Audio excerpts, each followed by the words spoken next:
হ্যাঁ, আমি যেটা বলছিলাম যে 103টি স্টেশন নবরূপে সাজানো হয়েছে, উন্নয়ন হয়েছে, তার মধ্যে 3টি পশ্চিমবঙ্গেও রয়েছে এবং এই স্টেশনগুলো উদ্বোধন নবরূপে সজ্জিত স্টেশন, যাকে অমৃত ভারত স্টেশন বলা হচ্ছে, রেল স্টেশন, সেগুলোর উদ্বোধনের জন্য সেখানে গিয়েছেন মোদি, দিল্লি থেকে রাজস্থানে গিয়েছেন।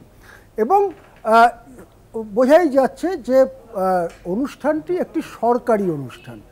সরকারি অনুষ্ঠান থেকে প্রধানমন্ত্রী দেশের সাম্প্রতিক অবস্থা সম্পর্কে গুরুত্বপূর্ণ ঘোষণা করেছেন, যে ঘোষণা ভবিষ্যতে বেশ কিছুদিন পর্যন্ত সরকারের দিক নির্দেশকে চিহ্নিত করে দিচ্ছে।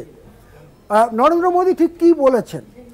1 নম্বর, তিনি বলেছেন যারা পহেলগামে হত্যালীলা চালিয়েছিল, যারা ওর ভাষায়, প্রধানমন্ত্রীর ভাষায়, যারা আমাদের মায়েদের সিঁথির সিঁদুর মুছে দিয়েছিল, তাদেরকে মাটিতে মিশিয়ে দেওয়ার সংকল্প করেছিল ভারতবাসী। 140 কোটি ভারতবাসীর এই সংকল্প বাস্তবায়িত করা হয়েছে, জঙ্গিদের মাটিতে মিশিয়ে দেওয়া হয়েছে। এই সময়ই তিনি স্টেট অ্যাক্টর এবং নন স্টেট অ্যাক্টরের প্রসঙ্গ তুলে আনেন। আমরা জানি যে পাকিস্তানে জঙ্গিরা, সন্ত্রাসবাদীরা ঘাঁটি করে সেখান থেকে অপারেশন চালায়, কিন্তু পাকিস্তান দাবি করে যে এই সন্ত্রাসবাদীদের সাথে পাকিস্তান রাষ্ট্রের কোনো সম্পর্ক নেই, এরা হচ্ছে নন স্টেট অ্যাক্টর এদেরকে বলা হয়, অর্থাৎ রাষ্ট্র এদেরকে কোনো সহায়তা করে না, এদের কোনো রাষ্ট্রও নেই, এরা নিজেদের মতো সন্ত্রাসবাদ চালায়। আর স্টেট অ্যাক্টর হচ্ছে যেখানে কোনো দেশ বা রাষ্ট্র নিজে সেই কোনো কাজ করে।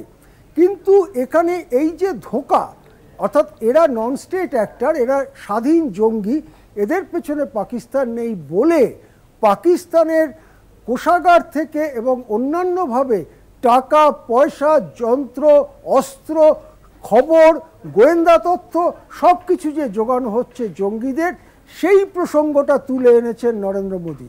তিনি বলছেন, প্রধানমন্ত্রী বলছেন যে এই যে পাকিস্তানের স্টেট অ্যাক্টর আর নন স্টেট অ্যাক্টরের খেলা, সেই খেলা আর চলবে না।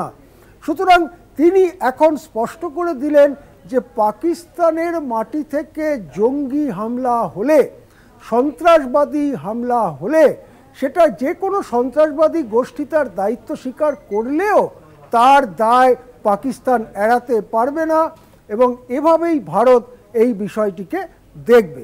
আমরা যদি প্রধানমন্ত্রীর বক্তব্য একটু দেখাবো আমরা এক্ষুনি কলকাতা টিভির পর্দায়, তখনই সেটা জিনিসটা দেখা যাবে যে তিনি ঠিক নিজের মুখে কি বলছেন। দ্বিতীয়, তিনি বলছেন যে পাকিস্তানের সঙ্গে যেসব সম্পর্ক ছিন্ন করা হয়েছে, বাণিজ্য সম্পর্ক ছিন্ন করা হয়েছে, সিন্ধু জল চুক্তি স্থগিত করা হয়েছে, কূটনৈতিক সম্পর্ক একেবারে মিনিমাম একটা লেভেলে নামিয়ে আনা হয়েছে, এই সব সম্পর্ক ছিন্নই থাকবে। এগুলো এখনই বা অদূর ভবিষ্যতে আবার আগের জায়গায় ফিরে যাওয়ার কোনো কথা চিন্তাও করছে না ভারত। এই কথা অত্যন্ত সুদূর প্রসারী, কেননা কোনো কোনো আন্তর্জাতিক মহল থেকে বলা হচ্ছিল যে আপনারা আলোচনা শুরু করুন, ভারত পাকিস্তান আলোচনা শুরু করুক এবং আস্তে আস্তে আগের জায়গায় ফিরে যাক এই দুটি দেশ। সেই জায়গায় দাঁড়িয়ে ভারতের প্রধানমন্ত্রী সরকারি অনুষ্ঠান থেকে ঘোষণা করলেন যে ব্যবসা বাণিজ্য, জল চুক্তি, কূটনৈতিক সম্পর্ক, ভারতের আকাশসীমা ব্যবহার করার যে অনুমোদন বাতিল করা হয়েছে ইত্যাদি ইত্যাদি, যে সমস্ত পোস্টাল যোগাযোগ বাতিল করা হয়েছে, এই সব কিছুই যা পহেলগামের পরে বাতিল করা হয়েছে, ছিন্ন করা হয়েছে, তা ছিন্নই থাকবে, ছিন্ন সুতো নতুন করে জোড়া লাগানো হবে না। এটা খুবই গুরুত্বপূর্ণ একটা ঘোষণা যেটা ভারতের প্রধানমন্ত্রী করলেন। তৃতীয়, তিনি কি ঘোষণা করলেন? যে পাকিস্তানের সাথে আলোচনা হতে পারে কেবলমাত্র একটি বিষয়ে। কি সেই বিষয়? পাক অধিকৃত কাশ্মীর, অর্থাৎ যেটাকে আমরা পাকিস্তান অকুপাইড কাশ্মীর বলি। এর যে ইতিহাস, সেই ইতিহাস দেখিয়ে দিচ্ছে যে এটা পাকিস্তান জোর করে দখল করেছিল 1947-48-এ। কেননা জম্মু কাশ্মীরের তৎকালীন মহারাজা হরি সিং তিনি একেবারে ইনস্ট্রুমেন্ট অফ অ্যাকসেশন বলে সংযোগের চুক্তিতে সই করে ভারতে যোগ দিয়েছিলেন। পুরো জম্মু কাশ্মীরের যিনি মহারাজা ছিলেন, হরি সিং তার নাম ছিল।